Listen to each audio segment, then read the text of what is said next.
sudah. Assalamualaikum warahmatullahi wabarakatuh. Perkenalkan, nama saya Windy Nurhasana, NIM 2210101049. Saya dari kelas A4. Baik, di sini saya akan menjelaskan remunerasi terkait dengan vaginal touch dan pengukuran panggul dalam. Tujuan dari vaginal touch itu menilai keadaan panggul dan kemajuan persalinan. Sedangkan panggul dalam yaitu mengetahui apakah panggul sempit atau lebar. Baik, di sini saya akan melakukan demonstrasinya. Baik, di sini kita memperhatikan keadaan vulva, yaitu apakah ada luka atau massa, kemudian apakah infeksi menular seksual, kemudian atau ada luka parut di bagian perineum. Kemudian menilai cairan vagina, adakah lendir darah, ketuban, kemudian perdarahan per vagina atau mekonium. Baik, kemudian di sini saya sudah melakukan memakai handscoon non steril untuk melakukan vulva hygiene. Dan baik, di sini kita akan melakukan vulva hygiene yang kemudian tangan kiri ini kita membuka vestibulum, kemudian kita melakukan labia mayor kanan ibu, kemudian labia mayor kiri, kemudian labia minor kanan, kemudian labio minor kiri, kemudian dari vestibulum sampai anus. Kemudian selanjutnya kita melakukan kemudian kita mengganti handscoon steril. Dan sekarang saya sudah memakai handscoon steril. Kemudian baik, di sini kita akan memisahkan labia mayor ibu dengan ibu jari dan telunjuk. Kemudian memasukkan tangan kanan, jari kanan itu dengan jari tengah memasukkan ke dalam vagina. Kemudian sudah menekan ke bawah dan diikuti dengan jari telunjuk, kemudian ditekan memasukkan ke dalam, kemudian tangan kiri pindah ke bagian pundus ibu. Kemudian ke sini kita menilai vagina, dinding vagina teraba licin atau rugea, varises, benjolan. Kemudian menilai pertio dan servis, tebal, tipis, lunak atau kaku. Pembukaan penilaian selaput ketuban itu seperti utuh atau sudah pecah. Kemudian memastikan bagian terendah janin, itu penunjuknya ubun-ubun kecil di arah jam berapa. Kemudian penurunan bagian terendah di hook, kemudian malase terdapat tali pusat dan atau bagian-bagian kecil. Kemudian untuk menentukan ubun-ubun kecil itu seperti sutura sagittalis, kemudian menelusuri sutura sagittalis mencari ubun-ubun kecil, kemudian menentukan ubun-ubun kecil berada pada jam berapa.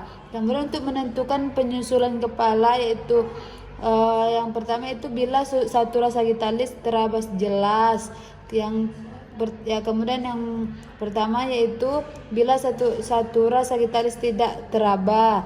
Kemudian yang kedua, bila tulang ubun-ubun kanan dan kiri saling tumpang tindih namun masih bisa dipisahkan. Kemudian yang ketiga, bila tulang ubun-ubun kanan dan kiri saling tumpang tindih dan tidak bisa dilepaskan. Pada penulisan PT juga kita menentukan penurunan kepala di bidang HOD-nya ya. Yang pertama, HOD yang pertama itu kepala sejajar pada pintu atas panggul melalui tepi atas simfisis pubis di sini. Kemudian HOD kedua itu kepala sejajar pada pintu atas panggul melalui tepi bawah simfisis pubis di sini ya. Kemudian HOD ketiga yaitu kepala sejajar pada pintu atas panggul melalui spina ischiadica. Kemudian yang keempat, kepala sejajar pada pintu atas panggul melalui oksigis sini. Kemudian sudah selesai, kemudian kita memberitahu ibu bahwa pemeriksaan telah selesai. Kemudian meminta ibu untuk bernapas panjang sampai mengeluarkan jari tangan secara perlahan. Kemudian di sini kita menilai sarung tangan, adakah lendir darah dan air ketuban. Kemudian jika ada warna ketuban seperti jernih, keruh, ada mekonium bercampur darah atau kering. Kemudian kita melepaskan sarung tangan dan memasukkan ke tempat sampah infeksius. Baik, di sini saya akan melakukan pemeriksaan panggul dalam, yaitu pemeriksaan pelvis ada 3 bagian, yaitu pintu bawah, kemudian pintu tengah, dan pintu atas. Yang pertama, pintu bagian bawah yaitu hanya memeriksa bagian arkus pubis saja, di mana kita lihat apakah sudutnya itu 90 derajat, bisa menggunakan jari. Kemudian normalnya itu 90 derajat. Kemudian lalu kita cek bagian pintu bagian tengahnya. Bagian tengah ini ada 4 cara, yaitu yang pertama bagian linea innominata, yang masuk cuma 2 jari, yang di luar 3. Kemudian terpegang atau tidak, normalnya 1,5. Kemudian jika terpegang maka hitungannya pelvis masih sempit di bagian linea innominata. Kemudian yang kedua ada konvergen divergen, di sini dia lurus atau tidak. Kemudian yang ketiga yaitu bagian spina apakah tajam atau tidak. Tajam atau tumpul, normalnya tumpul karena mempermudah proses persalinan. Kemudian yang keempat yaitu pemeriksaan pada bagian interspina, itu di sini jarak spina di mana maksimalnya itu 13,5 cm dan patokannya yaitu 10,5. Jika lebih dari 10,5 berarti normal atau luas. Jika kurang dari 10,5 maka panggulnya sempit.